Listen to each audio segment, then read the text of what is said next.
Today is August 8th. The Yankees lose Game 1 to the White Sox. We're talking to Boone. We got sharp stats. What matters? Anything? Let's talk Yanks.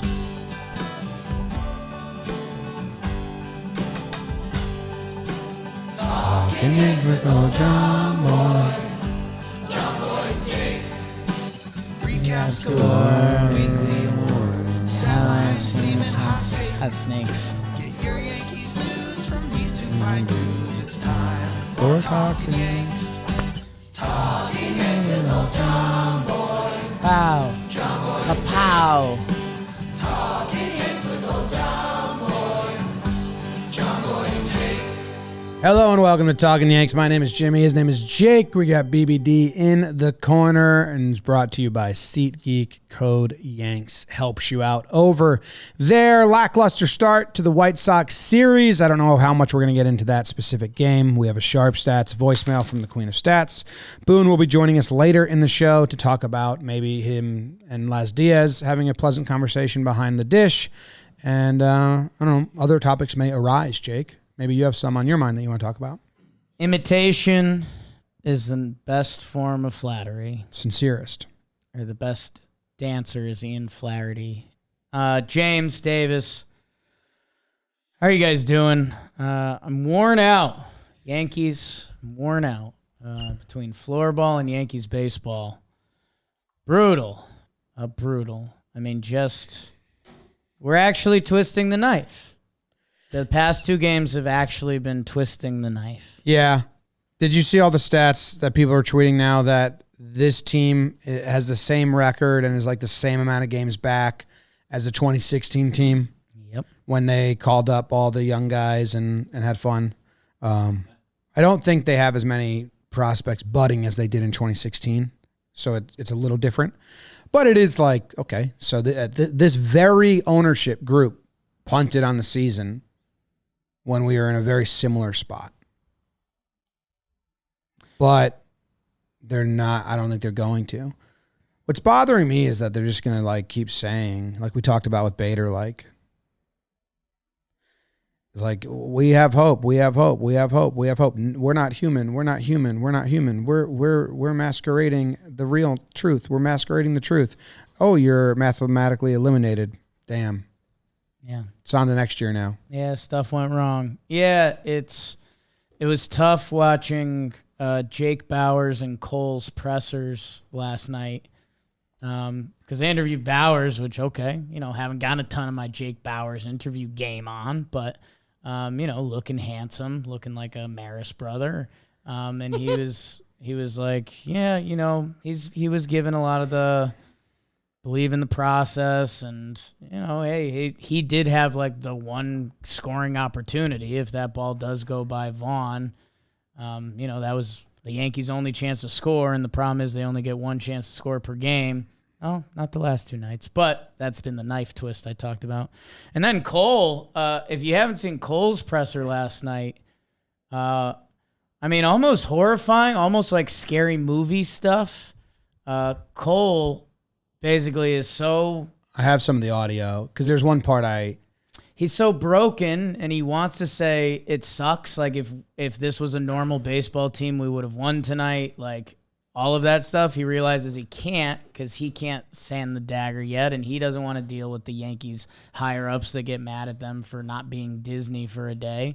And then he's like, okay, let me go back to it. And he goes, yeah, it's right in front of us. Yes. Sorry, I want to bring that audio up. It's just so sad. Because he says the line, it's right in front of us, but he's broken. He's almost broken, like having a conversation with himself. He's like saying this, and then he's like, oh, shit. I mean, I guess everyone else, they want me to say it's right in front of us, and I guess it's like the tone is like, I guess it's right in front of us, but it's not. I don't know. Let me play it because I haven't listened back to it, but it was such a broken man towing the company line. I think the other funny... Oh, shit. Cole only has like 8 or 9 starts left. So, it's not right in front of him. Yeah. It's a tight ball game, back and forth. I thought we used what we had really, really well. I thought both catchers were sharp. Just in the 8th, had Sheets spinning there. Threw him a good cutter. It's just there's another pitch open there if he's going to cover that like that. And then the same thing with Elvis. We've been working him down and away, not trying to give him too many shots at down and away. That's his strength. Maybe potentially got a little bit greedy trying to get the double play there. He was able to serve that through the 4-hole as well. So, you know, those are well-executed pitches for the most part. Just probably need to be throwing something a little different. Oh, wait. Okay, hold on. I thought I was playing the right in front of us part. Is he upset with pitch calling? Is that what that is? He says... No, he takes his jab at Laz Diaz there. He says both catchers had a great night. So that was his jab at Laz Diaz. But then he says... And then he talks about getting... He says the cutter... Instead of going for a strikeout, he tries to induce contact and get a double play ball. So he says, I got greedy. Yeah, he says that. For that. But his last thing is should have thrown a different pitch. If he's going to cover that like that. And then the same thing with Elvis. We've been working him. There's another pitch open there if he's going to cover that like that. And then in there, threw him like a cutter. It's just there's another pitch open there if he's going to cover that like that. And then the same. There's another pitch open, so he'd rather not throw he wanted to throw a different pitch. Elvis, we've been working him down and away, not trying to give him too many shots at down and away. That's his strength. Maybe potentially got a little bit greedy trying to get the double play there. He was able to serve that through the 4. Yeah, I mean, I'm not saying he's saying it on the catchers, but I didn't pick up on that when I was watching live. I don't know where the line is when he says it's right in front of us, but it is worth hearing. If you I think it's after that. I think they cut it. So yes, no, I thought it was at the end too. Okay. So yes, no, cut it from the clip. Oh yeah. Cut that out. He's so sad about it. It is right in front of us. All right, well, we got Sharp Stats. We do have Sharp Stats. Jimmy's Sharp Stats is brought to you by Rocket Money. Hello, Rocket Money. Man, do you like rockets, Jim? Big fan. Well, yeah. I don't know. Do you like money? I like money. I like money for sure. Rockets, I'm undecided. I mean, a cool rocket. Cool rocket, yeah. Open to it. Rocket Money is a personal finance app that finds and cancels your unwanted subscriptions. Oh, my God. You know how many things I'm signed up for? I think Spotify. I think I still have a gym membership. I think I have 2 gym memberships going back over a decade. It monitors your spending and helps you lower your bills all in one place. With Rocket Money, you can easily cancel the ones you don't want with just the press of a button. Okay, I think I need that.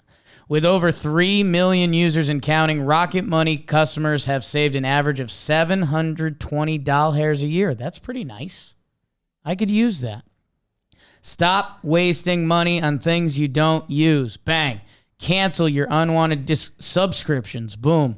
And manage your money the easy way by going to rocketmoney.com/Yanks. That's rocketmoney.com/Yanks. There's a link in the description.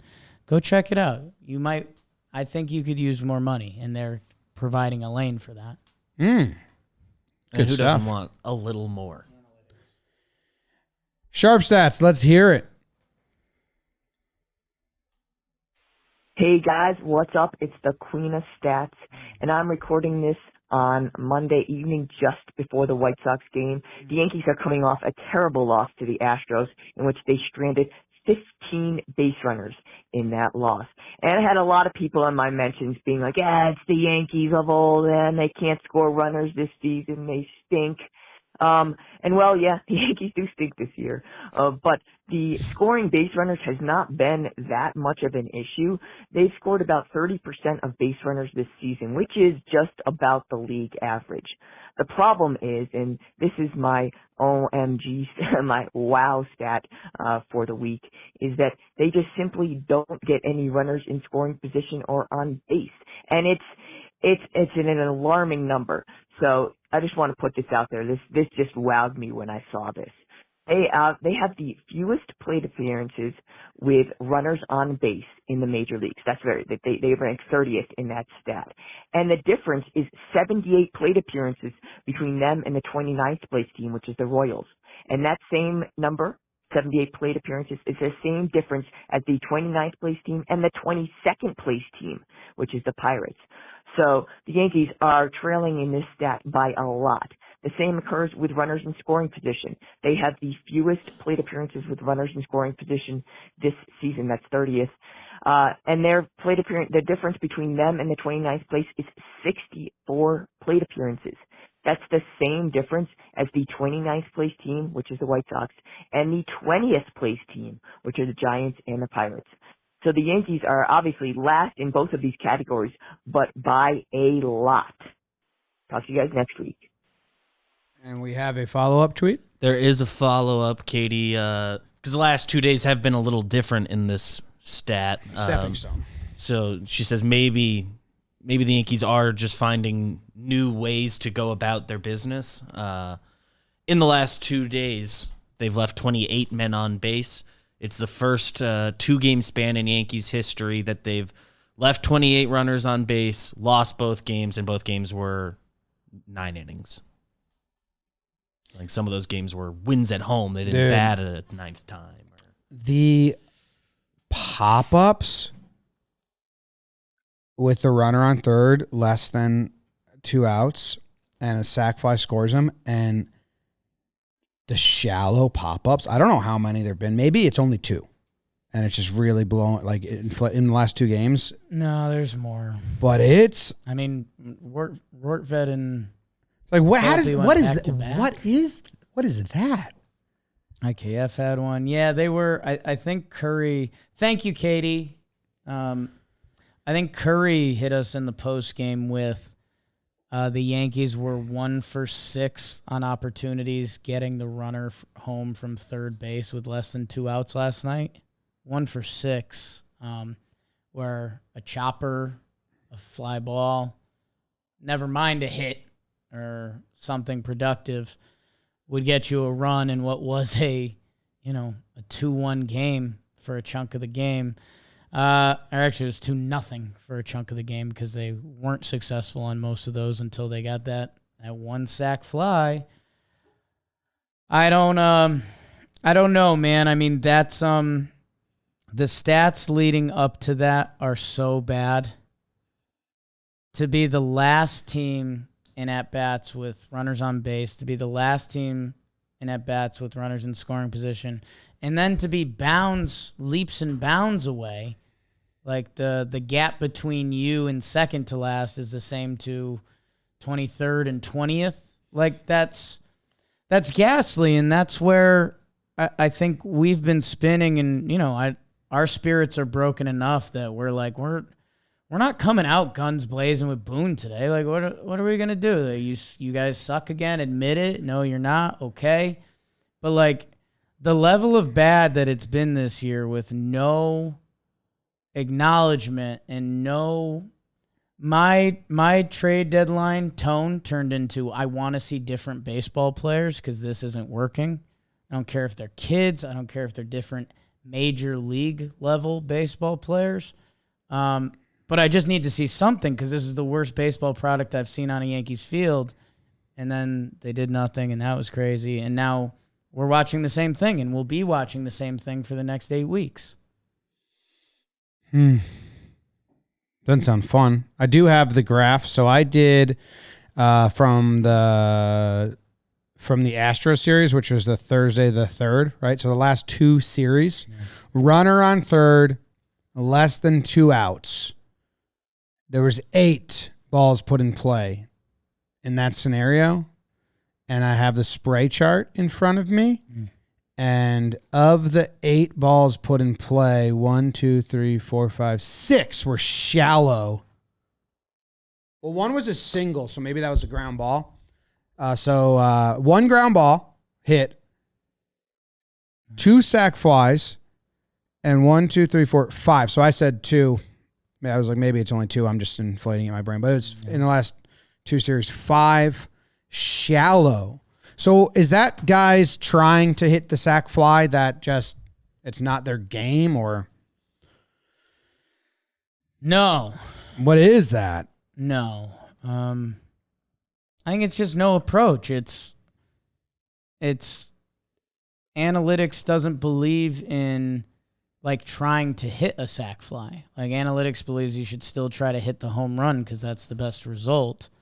So they're trying to do that, and instead they're getting beat on pitches like they have all year, and they're not getting the result. Yeah, I know the Yankees broadcast, and we're tied to everyone now. I think they were trying to. I think they came into the series with like why don't we come in with initiative to be like Benintendi hasn't been good this year, and on the season he hasn't. But he also had a slow start, and he's kind of been better. But he got a first pitch like fastball and just hit a sac fly. Like he just put the barrel on it because he's a professional major league hitter. I know his defensive numbers are down, and he's come out of the break pretty horrible, but he's like a professional at bat who's got I know the numbers on the whole aren't great. He's a 276 batting average. That would be best on the team. I think Judge is still above, but take Judge out. Yeah, of it. Take Judge out of everything. A 342 on base. So I know the OPS there because he's not slugging. He's not a slugger, but I don't know. I just watched all these swings on these infield. These like not in these like right over the infield hits. They're not good, man. Yeah. Stan had 2. Kiner had 1. Rortvedt had 1. Volpe had 1. Volpe's is a slider away. He tries to go pull. It's all that stuff. But, okay, I guess the problem isn't that. The problem is they don't even get guys on base. The offense is just straight up bad. I mean, think about the guys you just ran through there. I mean, Volpe has been bad offensively all year. Yeah. Ben Rortvedt has never been good offensively, like in professional baseball. Well, in MLB baseball. IKF had a heater for a month and a half there, but he's playing exactly to his baseball card yet again. Wait, his season stats are? He's 250, 321, a 689 OPS. He's a career 262, 316 on base, a 666 OPS. So overall, he has still been he is who he is. Under league average hitter. Highest slugging he's ever had in his career. Oh yeah, he got confidence for and week. Second or third highest on base. But contact hitter IKF, his second lowest batting average year, and the fans have loved him this year. So, yeah, I don't know. It's just it's an awful offense. Yeah. Well, like Jake said, we're not going to try and just have another no point angry or might as well try to learn pointed conversation with Boone. We'll save it for next week when it gets even worse if they still continue. And he had a crazy ass week, but we do have some Las Diaz stuff. They dealt with the 2 worst umpires ever back to back. That's wild. And Stanton running is a conversation I think that we just want to like poke around in. So hopefully it's a lesser tone because we've given up. Chom, our mutual, friend, Big Evan and Co, JJR, big bandwagon Gaga's guy. Yep. Awesome. Last night he's a silly guy, and he said, for Boone, tell him the opposite of love isn't hate, it's indifference. Wow. And I think you can hear that in our voice. Wow. All right. Well, thanks to Vizio for sponsoring the segment. Bantering with Boone is brought to you by Vizio. Get yourself a TV, watch sports, maybe watch a movie. And one day I had 2 people tell me to watch Black Swan. Haven't seen it yet. Who is a second? But I'm a dancer. Who was the second? Was it Jess? Someone on a train? Vizio. Vizio, V stands for value. Whether you're getting one of their TVs, 4K screens under $500, ay de mio. Or you're getting one of their sound bars. My hearing's bad. Could use one. Vizio Watch Free Plus also offers MLB Network totally free. Go watch other baseball games. Vizio has always been the MVP of value, premium performance for surprisingly low prices. Yes.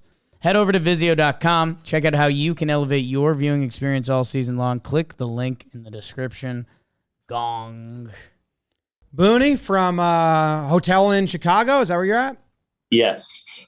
Very nice. Coming off another ejection, the liveliest ejection. I just asked you if you're suspended. You said you don't think so. No contact. Yep. I've been watching your ejection since last night and this morning, so I've been spending a lot of time with it. Have you reflected on it at all? Did you? It was a good one. You got hot. Yeah. I mean, one of those that kind of just brewed all game, and a little upset I went out there. I think that pitch to Volpe was a strike, but there was enough. I mean, and you're also coming off the Angel Hernandez game before. I think it was a build up the whole game. I just thought there were some pitches. So, yeah. So when you're face to face screaming with Laz, is there any moment where you're like, I'm screaming with he was a Marine. He likes screaming back right in your face. Yeah, I was actually trying to bring it down a couple times, and Laz was giving it back to me pretty hard. So I go way back with Laz. I know he's not real happy with me right now, but he and I basically came up together. So I've known him forever, and he was giving it back pretty good. I have a transcript that I printed out. I told Jake, I said, he's going to play Laz. I'm going to play you. I'm more of a theater guy than sports. And I just want you to, it's just a quick snippet from yesterday. I want you to know if I'm right or wrong on this. Well, it was kind of audio and you could hear it anyway. But I think this is maybe some of the best stuff since Savages. You start with Laz. It started with Gleyber Torres, 2 balls, not even close. Then you fuck DJ last at bat. You fucking stink. You fucking stink. No, you stink. No, you stink. You stink. You fucking stink. You stink, Aaron. You stink. And now, scene. That was part of it last night. And that is what I think the fans like the most when they're like, wow, that's just like us. Yeah. I mean, whatever. It's part of it. I think that's good. I like that. But I don't think my daughter's happy with me today, so I don't like that part. What happens today with Laz? Do you walk up and give him a handshake? Is there a tip of the cap or anything, or is it just let's kind of both this? It will be for me. Okay. And a lot of times that happens with guys where, hopefully it's not too personal. But some guys don't always take it that way, so we'll see. Were you a little psyched to bust out the impression? Because I know going back to your ESPN days, you had stances down pretty good. Like, did you have that in the bag ready to go? No, that's just because it is his call. It was good. Yeah, it was good. Yeah. Also, Boone, he told you to draw a line. Well, he told me to go. So he kind of egged me on. Yeah. He told you. And then when you're drawing the line, he's yelling, make it bigger, make it bigger. Yeah. So and then according to my lip readings, he took it to a personal level. So if you talk to him today, say that you can let him know, hey, John Boy thinks you went too far. You kept it just about the game. He brought in the scope in the argument. Yeah. Yeah. Rude. Yeah. Okay. Well, all right. I do like that he did not erase the line. I don't know if you know that or not, but I don't. He never wiped it, so it stayed there for the remainder of the game, which might have helped him. Yeah, I think he thought that line was the strike zone. Man, Boone, it's been an insane week, man. I mean, going like when the Herman news came out, we were all shocked. The Rizzo news, even the deadline. I mean, if you want last night's ejection, we saw Donald. Like, has this been one of your craziest weeks as Yankee manager? Or, I mean, at this point, is it just one in the chamber, keep it moving?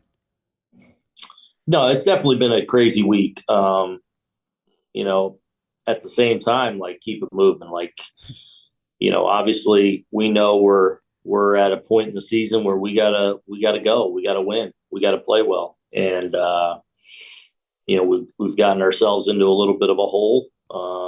One that we can still get out of, but we got to play our way out of it. And so all the things that are going on, you have to keep moving. And I do feel like our guys are doing a good job of that, actually.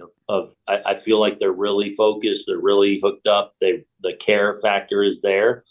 And I think in some ways we're moving the needle, like we've finally starting to, I feel like as a group,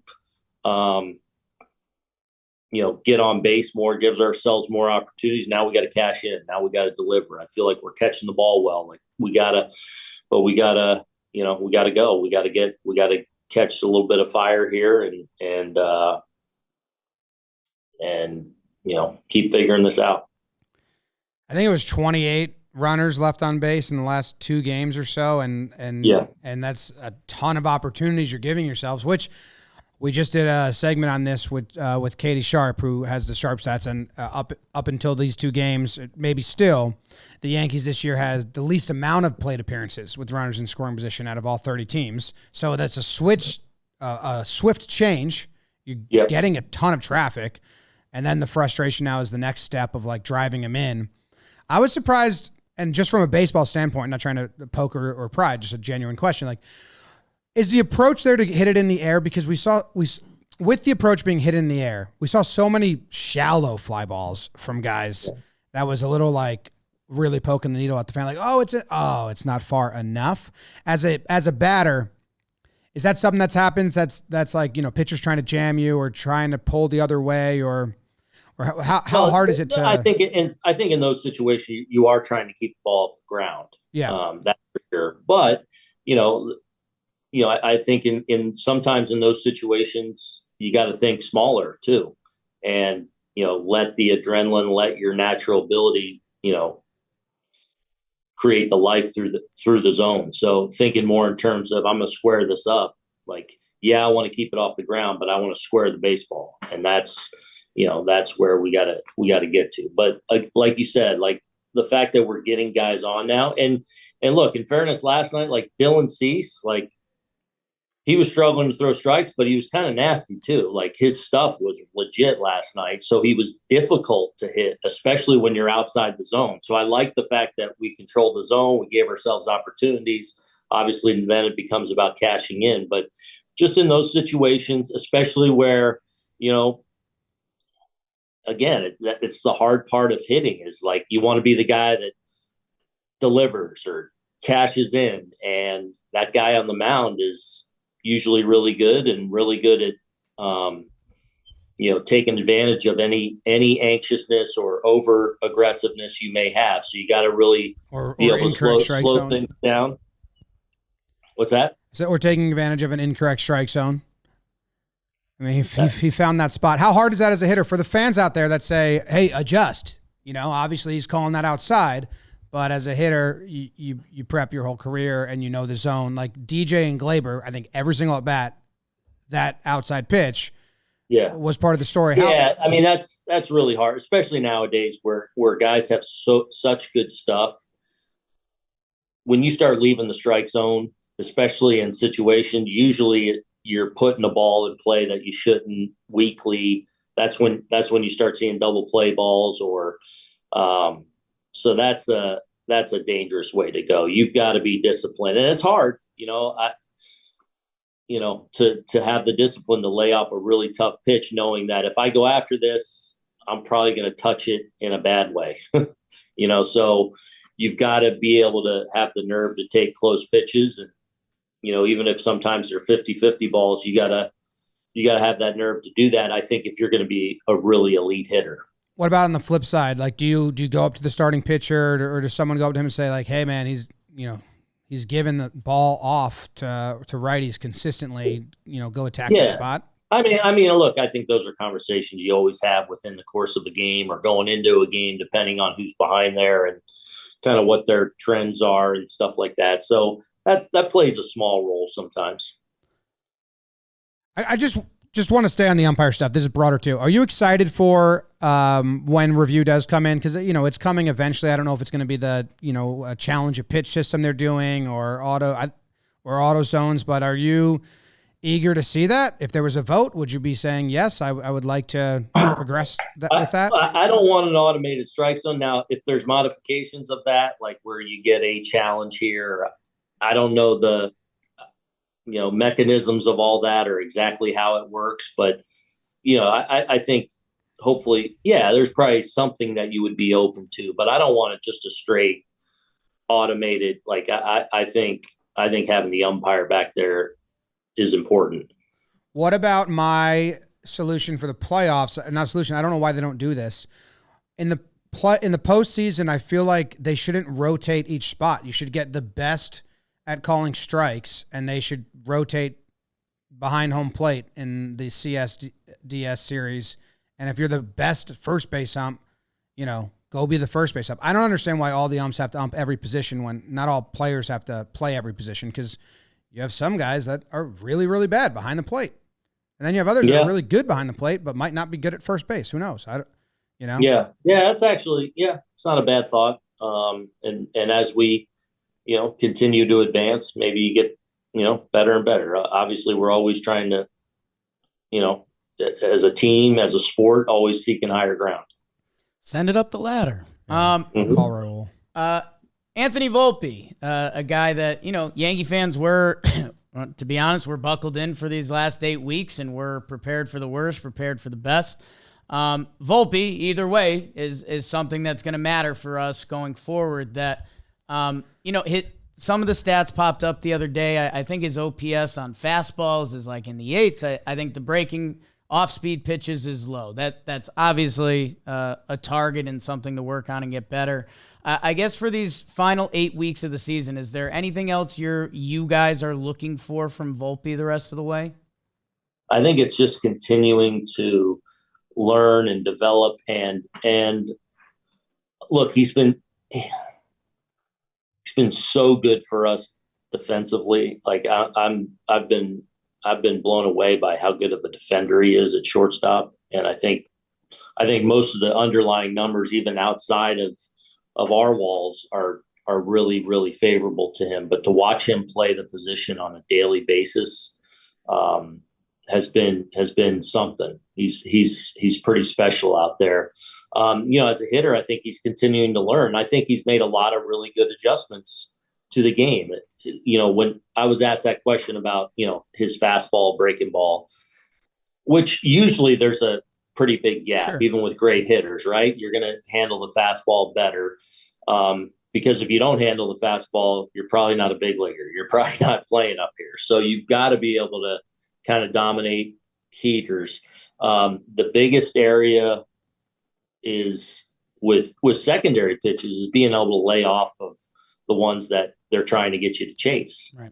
And that's where he's going to continue to get better and better. And I do think, like, when he's a finished product, that you're going to see a guy that does control the strike zone, that walks, because it's not about being a great off-speed hitter or a great breaking ball hitter. It's about being able to take the ones that they're trying to get you to chase. And then, those ones you get a hanger or something, those are the ones that you kind of run into and hit out of the ballpark or hit for extra bases when they make a bad mistake with it. But you got to be able to dominate the heater, lay off the ones they want you to chase. And he's getting better at that. And this has been a really good learning season for him, where he's done a lot of really good things and he's had some bumps in the road. And I feel like he's handled it all really well. Do you think that if you guys had known kind of the grind this season would be and the offensive struggles of all the players around him, it would have been the same decision? I'm guessing yes, but I think the thought might have been he gets to be at the back of the lineup with all these mashers in front that are carrying the offense, and he gets a full learning year of no pressure. It didn't really turn out that way, where he's jumping into leadoff. He's in these other spots. People are looking at him to carry and come through. Do you think that helps him ultimately in the end, or would it have been nice to have that cushiony, more cushioned? Of course it'd be nice to have, we want the top offense, and it's been inconsistent for us. But look, I think he's uniquely equipped to handle it all. So he's just such a ball player and not really affected, good or bad, by all the things going around him. And I think he processes things and learns things, and we'll see him continue to grow, and whatever, hopefully eventually he does move towards the top of the order. But I think in a perfect world, we'd be banging and he'd be down at that bottom and just kind of cutting his teeth down there. It's a good baseball term. Got to ask about Stanton. As one of the wilder things, you can see when that camera cuts to the new angle and he's out by a little bit and he's running at that speed. Yeah, it's whoa. You laugh a little and you're like, what the hell is that? I guess my first question is that Stan's top speed these days, or is he just doesn't hit top speed for fear of injury and keeping his body in line? Yeah, there is definitely that fear of like he's like, and I think you heard it when he got hurt, and went on the IL. He basically, his words were, "It's unacceptable," and he knows he's got to be out there and he knows he's got to post. And it's frustrating for him that, because he is such a good athlete, that he does have to feel like he has to protect himself in certain situations. No, I think he's got a little more in the tank in that. I think he had a little signal that, felt like fortunately it was a false alarm, but I think he felt like something was happening to him. And then by the time he's turning the bag now, and it got hard for him to reestablish his steps in the right way. But no, I think there's more in the tank than that for him. Now that was one of the times where he got thrown out. There's been a few times where he's had the same gait going, where that the other team has bobbled the ball or not or thrown it overthrown it. It's a tough third base coach. It doesn't get highlighted on. Yeah. So I do think there's a little more in the tank. I think that one was a little unique in that he felt like he kind of got a false signal and then had a hard time getting his steps going. Is there like a post game, like the Rojas and Stan get together and kind of get like a little recap on that? Because Dubon's out in center field for that, and it's kind of in the gap, and he's not known for his throwing arm. So there's a lot of other stuff in the equation, but I guess just from the fan perspective, there's a conversation about that after the game and what we saw and what we didn't see. Okay. Yeah. Yes. Are you excited that Kahnle's going to be clean shaven today? That came out. Did you know that he shaves his entire body after bad outings?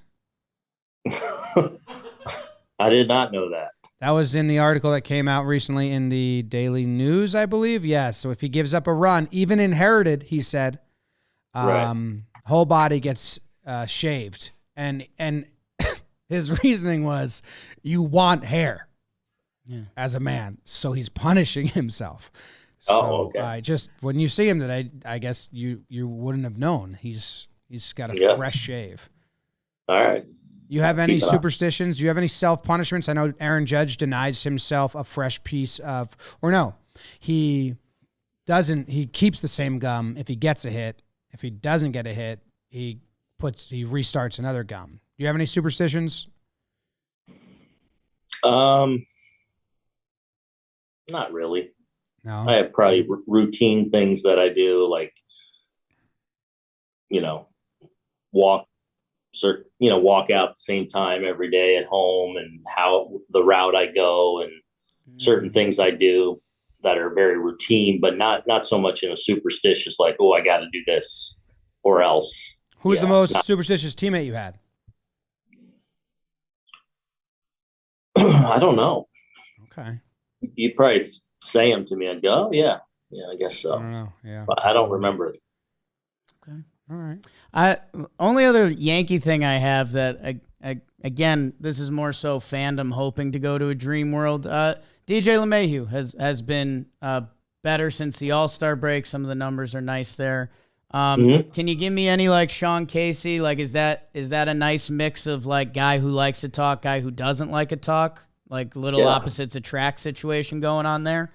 I think they've definitely built a nice relationship. But I don't know if it's added to DJ's conversation or taken away from, but it's been good. It's been, Sean, I think, continues to do a really good job and has really connected with these guys well. So hopefully we can put it all together in these final weeks and get to the top of the mountain.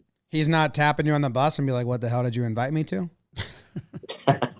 No, he's been great. Sometimes after, that first tough road trip we had coming out when he was, it's like drinking out of the fire hose. Like, here we go. I'm like, are you sure you know what you signed up for? He's like, oh yeah, I'm all. Let's go, baby. So he's been great. Next up, he needs to hop in front of you on those steps up to the umpire, get it, take an ejection for you. He was kind of hot last night. He was pretty. He was yelling quite a bit over there. Okay. Parting trivia for you. Ready? Okay.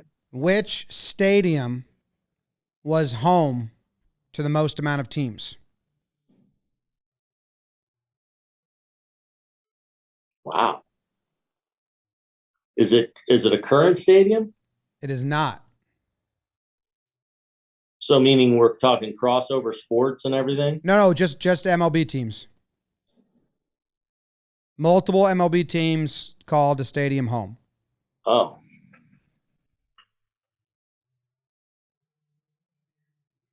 Thinker. I don't know. LA Coliseum. The Polo Grounds. Oh. The Yankees. Uh-huh. The Giants. Yeah. And the Mets. Oh, the Mets played in the Polo Grounds for their first two seasons. Before Shea. Okay. Yankees played at Shea for a full year, so that. And then I think that's all. There's gotta be others out there. Okay. Yeah. I read that today in a book. And I was like, I'll give that to Boone. See if you can figure it out. That's before my time, so I'm not good at before my time stuff. Well, not the Shea part, maybe. Yeah. Well, 70s and 80s is more my wheelhouse, Okay. All right. Noted. Well, we're gonna make a grid for you. Managed teammates. There we go. Accolade, but you got to come to the office to fill it out. I heard I'm coming to the office in a couple weeks. Yeah. We'll have a custom. I can yell at you guys in person. Yes. Hey, yes. During our nice conversation last week, you said you expected more from me. Does that mean you have a high standard for me? He's excited about this. He's excited about this. Okay. Yeah. That's because I haven't been sleeping. And look at me. I look like I'm 40 years older than you guys right now. Sleep's important. Yeah. Hey. All right. Tell Laz I say he took it too far, and have a good day. All right. Thanks, guys. See ya. See you, Coach. Thanks, Rooney. Yep. And that was Boone, and we bantered. Brought to you by Vizio. Take anything? No, I think we told the people, I don't know, there's really no reason to come in guns a-blazing. Everyone's a little broken.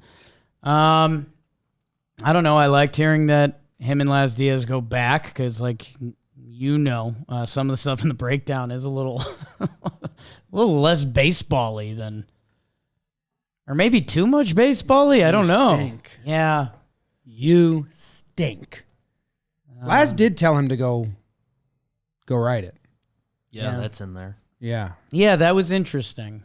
Then he wrote Make it. it bigger. I think that's why he did the strikeout, because Laz told him to write it, so Boone was giving him what he wanted. Yeah. So he had to go a little extra.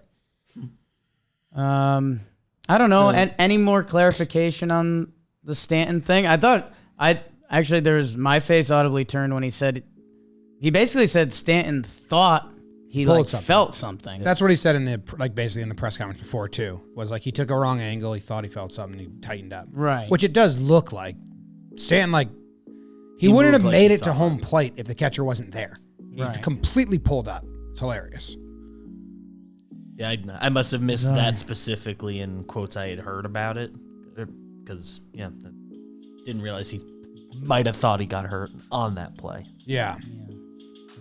Well, all right. Thanks for tuning in. Appreciate you. Go Yanks. Tell them Gramps. Go Yankees. Leave a nice comment or something. Review.